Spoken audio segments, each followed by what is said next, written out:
What's good with it? So in today's video, we're gonna be talking a little bit about my experience owning a Model Y after 3 months.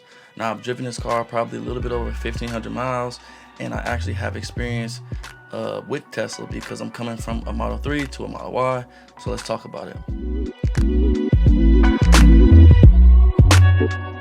The first thing I want to get into is the size difference. Now, coming from the Model 3, I think you will really appreciate the size difference that the Model Y can offer. I have two kids, which they both are still in car seats, so car seats take up a lot of space. So just having that extra leg room real estate for them and me, I think overall all of us are a lot more comfortable riding in my car. And nowadays, I seem to notice that we always take in my car when we go places. So kind of say that my family loves the Model Y over the Model 3.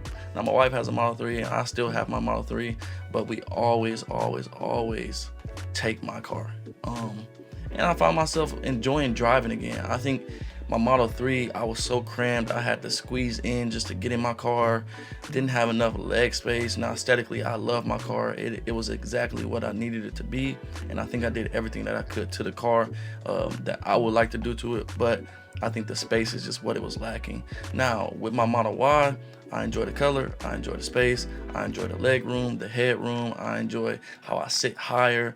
Overall, I think the size of this car and what it offers as far as storage and things like that is why this is Tesla's most selling car. But back in the day when I got my Model 3, I couldn't afford the Model Y. It was too expensive, and there was no way I was wanting to get into something that expensive. But since Tesla has dropped prices, this car has become extremely affordable. And if you haven't checked out or heard about the price drops and the deals that they're having right now, I highly recommend that you go check out the deals and see if it works for you. In my opinion, the reason why I ended up getting the Model Y now instead of waiting to the refresh is simply because I don't think it's worth paying 20 extra thousand for a rear screen and LED lights. Also, I like the stocks on my steering wheel, so I thought just go save the money now, and if I really wanted a rear screen or LED lights, I can always add that stuff later on, and it's gonna be a lot cheaper. So that was kind of my logic when getting the Model Y when I still had the Model 3,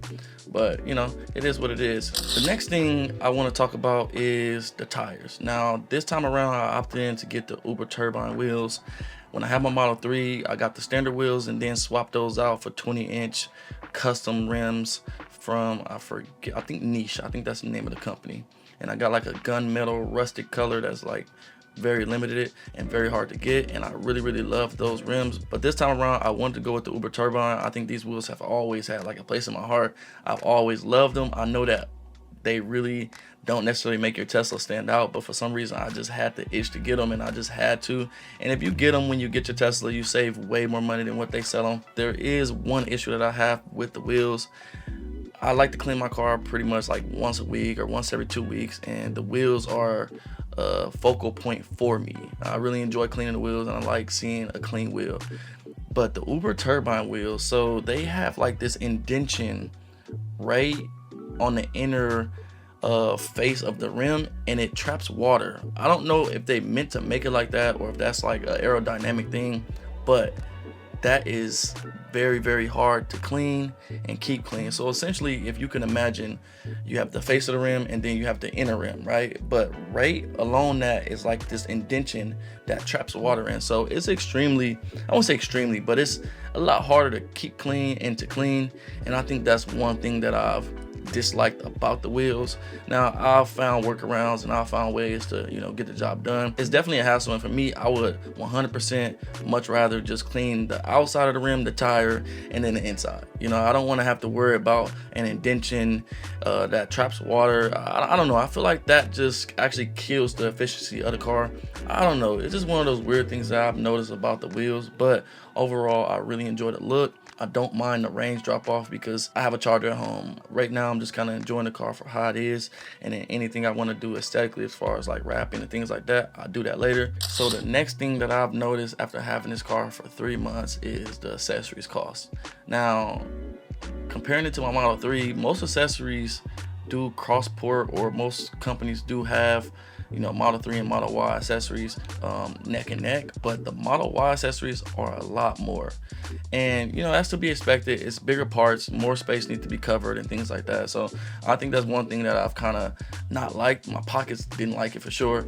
It's just the upgrading cost of all of the accessories that I had to rebuy. Now, obviously, because it's a bigger vehicle, I couldn't transfer everything over from my Model 3 to my Model Y. So I pretty much just had to buy all brand new accessories, which cost me almost like, you know, $1,000 to $1,200 just to get the car to how I want it and to protect it the way I want to. So that is something that if you are looking to get the Model Y and you're coming from a Model 3, or if you're just looking to get the Model Y in general, just beware that all of the accessories and mods and things like that will be more because you're putting it on a bigger car, which obviously I could assume that would be the case, but at the same time, that is something that, you know, I wasn't kind of expecting at the same time. And the last thing I want to talk about is the efficiency of the car. So with this being a bigger car, with me having the Uber turbine wheels, I do lose a little bit of range when it comes to efficiency and how quickly I have to charge. I never really thought about this because I have a charger at home and my Model 3 was like really good on mileage, and the way that I drive, I pretty much charge once a week, if that. But I've noticed with the Model Y, I usually charge 2 times, if not more. Now, I do drive my Model Y more frequently than I did my Model 3. I did tend to see that the battery did die a little bit faster. Now, that could be because of the rims, it could be because of the, you know, the wheel size, it could be because of a lot of different things, and it's just a bigger car in general. So I think that's to be expected, but that is something that changed for me. Just driving this car in general, you know, I have to charge a little bit more. I think that's fine. You know, I have something that I enjoy, I have something that I absolutely like. Every day I leave the house, I don't regret buying this car. I didn't regret buying my Model 3, but it definitely was certain times where I felt I don't want this car, I need something bigger, or I just need more. Not once with my Model Y have I felt like I need more or I need to change this or do something different. I absolutely love the way the car looks. I like everything about it. So yeah, that's pretty much going to conclude this video. I know it was a quick video, but I just want to kind of give you guys an update on how my driving experience was going with the Model Y and some things that, you know, I enjoyed and maybe a few things that I didn't enjoy. But overall, I think as time passes, I'm gonna start noticing more things, and you know, maybe I won't, I don't know yet. So I'll keep you guys updated on that. But until next time, I appreciate you guys watching the video. My name is DAWNTREES, and I'll see you later.